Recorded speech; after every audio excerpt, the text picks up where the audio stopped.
Welcome to another week of OMG Tuesdays, the series on what's next, following Jesus through uncharted territory.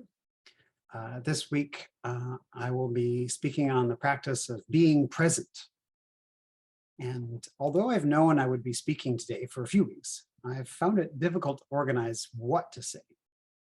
Some days in the past 2 weeks have been quite busy, but other days I wasn't. I was just distracted, trying to focus and failing to make any progress. I'm telling you this because the practice I've chosen to commend this week is, again, being present, and I want to be clear, I'm not very good at it. I realized how much trouble I was in by reading or trying to read a book called The Ruthless Elimination of Hurry by John Mark Comer. Here's the cover. In his book, he claims that people today are too busy to live emotionally healthy lives.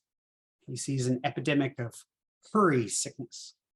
And he lists some symptoms of hurry sickness. As I describe them, keep a mental tally of how many of these you might have.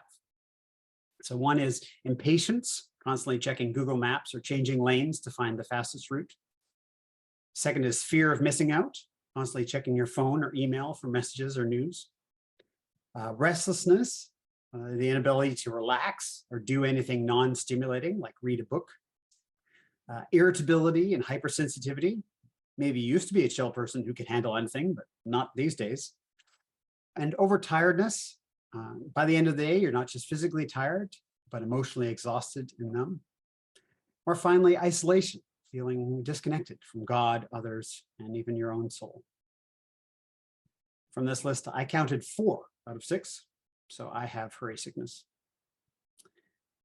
What do we do to treat this disease? The popular answers are things like get more organized, get more productive. There's books on the subject. Titles like Getting Things Done and the 4-Hour Work Week and Essentialism. The problem with this approach, Comer says, is that most of us have more time, we just fill it up. He has lots of ideas for how to spend his extra time if he had any. He'd play piano, he'd read more, he'd volunteer more, he'd cook more, he'd exercise more, he'd travel more, he'd be with his kids, and then just be just as busy as he used to be. Those of you who are retired may emphasize with this dynamic. The hard truth is that there's basically no way to get more time.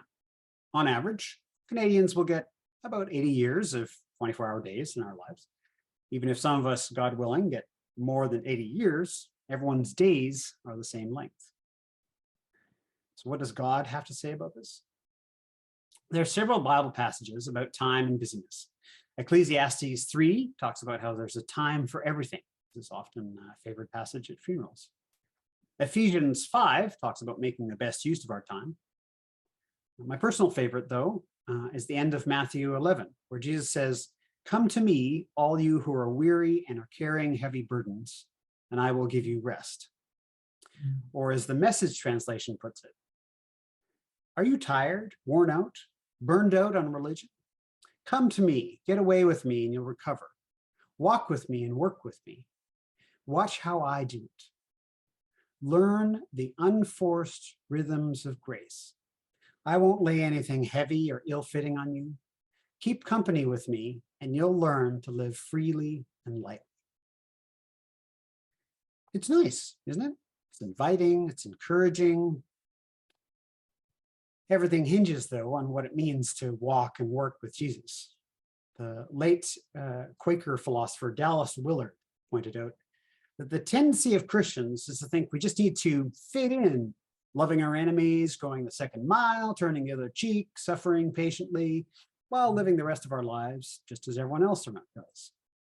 Put another way, we want to do all the things Jesus commands on top of all the things we need to do to be a successful member of the 21st century without really changing our lifestyle or expectations. Is it any surprise that this doesn't work? That many Christians seem to be constantly on the brink of exploding? So what was Jesus's lifestyle? So he regularly sacrificed getting things done for the sake of being present. Comer again says, this is a man who waited 3 decades to preach his first sermon. And then after 1 day on the job as Messiah, he went off in the wilderness for 40 days to pray. Jesus often slept in. His disciples had to wake him up multiple times. Sometimes he got up early, but then he didn't get a start on, writing emails or sermons or getting through his to-do list. He just spent some time with God in quiet. He had an urgent, life-saving ministry, but he often ran away from the crowds. And perhaps one of the wildest examples of Jesus' unhurried existence is when he's begged to heal a little girl who's dying, and then dawdles to spend time healing a woman who'd been bleeding for 12 years. Now, if you're a doctor, I'm not suggesting you turn off your pager, sleep in, and start treating people on the street instead of at your clinic if you have responsibilities there. But I agree, we can't live like Jesus unless we start imitating his lifestyle. To that end, I'm going to quickly highlight 2 spiritual practices Comer recommends that I think can help with being present, and then talk a little bit about anxiety. The 2 practices I've highlighted are Sabbath and slowing down. So Sabbath first, which is a practice that can seem a bit archaic. Many of our Jewish neighbors practice Sabbath, but the average Christian doesn't. And if asked why, I suspect we might say something about, well, Jesus criticized the Sabbath, or he abolished the Sabbath laws, or, there's that passage, maybe we even cite it, Mark 2:27. The Sabbath was made for humankind, not humankind for the Sabbath. But notice the first part of that verse. The Sabbath was made for humankind, Jesus says. It's not a rule, but it serves a purpose. Jesus took a lot of Sabbaths, even if at times he also broke some of the legalistic rules around it of his day. And in Genesis, God creates the world in 6 days and then rests for a day. According to Genesis, God rests too. Now, these days, I think most of us have at least one day off, which may seem like a Sabbath, but if we spend the day running errands, is it really restful? Comer suggests that a true Sabbath is devoted to rest and worship, and that's it. He also suggests, and here's a harder challenge, that we should refrain from spending money on the Sabbath as an act of resistance. And before you retort, well, then I'm denying other people an income, you can just spend that money on other days. Everyone deserves a break, especially those who work in warehouses, run around making deliveries, and do other dangerous and difficult jobs, so we can enjoy our days off. Of course, again, from Jesus' example, if your child falls and hurts themselves, you should still go to the doctor, the hospital, or the pharmacy. But otherwise, maybe consider having a day a week where you don't earn or spend any money. For what it's worth, Irene and I have practiced this for about 15 years, 99% of the time, and found it to be a real gift. We're still learning how to unplug on the Sabbath, though. That's a much bigger challenge. Which leads into the next practice, slowing down. Now, slowing down is not a traditional spiritual discipline described, and throughout the centuries, but Comer argues, and it makes some sense, that intentionally slowing down our lives can give us time to reflect or rest. Here's some of his suggestions. He says, if you have a car, drive the speed limit or less. In residential areas, we really shouldn't be driving more than 30 kilometers per hour for the safety of children and others who might cross the street.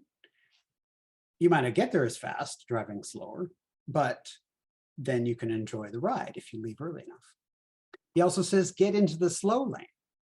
This contrary advice means whether you're driving or steering a shopping cart, try picking the longer of the lines in front of you. Again, you won't get through as fast, but then you can observe your fellow humans, maybe even pray for them. He says, show up early for an appointment, not just on time, but actually early. And then breathe, relax, think about something you enjoy, let go of that anxiety. Turn your smartphone into a dumb phone. This is harder for me. I am addicted to my phone, like many people.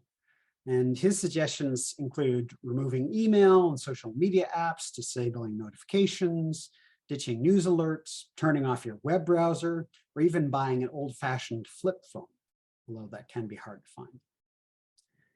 Easier, perhaps, is the idea he has to put your phone to bed at a regular hour each day. Just set up your chargers in a certain place in your house, far away from your bedside, and then every evening at 10 or 9 or 11, whenever it is, put them there so that you can begin getting ready for bed. He also says, just walk slower, even if you're not driving a car or a shopping cart. Just look around, enjoy the trees, the people around you. Stop to take pictures, perhaps a more legitimate use of the phone. He also finally suggests a single task, right? Try to do one thing at a time, so that not necessarily so that you get more done, but so that you feel less hurried as you do. Which brings me to my concluding point. I think the big challenge for me, and perhaps for others, is anxiety, right? There's many kinds of anxiety. There's anxiety about getting enough done. There's anxiety about doing well at the many tasks we have ahead of us. There's also the anxiety about what else is happening in the world. What am I missing? Who is, trying to reach me? What sort of responsibilities have I forgotten about? I often have this feeling I've forgotten something, but I can't remember what it is. And I think that's a real challenge. And I think that's maybe one of the root causes of the hurriedness and busyness that drives many of our lives. And I don't have any easy solutions for this, but the passages I've picked for your discussion are, I think, one way in which Jesus is trying to manage some of the anxieties and concerns of his disciples after his resurrection.